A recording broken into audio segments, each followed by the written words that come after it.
नमस्कार मित्रांनो, शेळी पालनातील अगदी उपयुक्त चारा बघा, हा दशरथ घास, ज्याची कापणी मी 30 दिवसापूर्वी केली होती. आज अशा प्रकारे पुन्हा कापणीला आलेला आहे. ज्याची कापणी केल्यानंतर मी याला फक्त शेणखत वापरलं आणि पाणी, आणि ज्याची मी आता कापणी करणार आहे.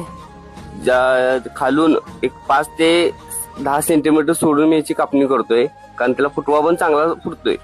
अशा प्रकारे हा दशरथ घास आहे, शेळी पालनातील अगदी उपयुक्त चारा.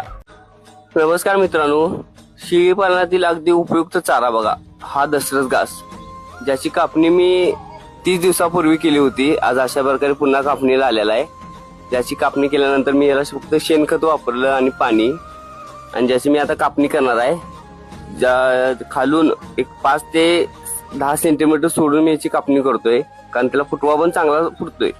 अशा प्रकारे हा दशरथ घास आहे, शेळी पालनातील अगदी उपयुक्त चारा.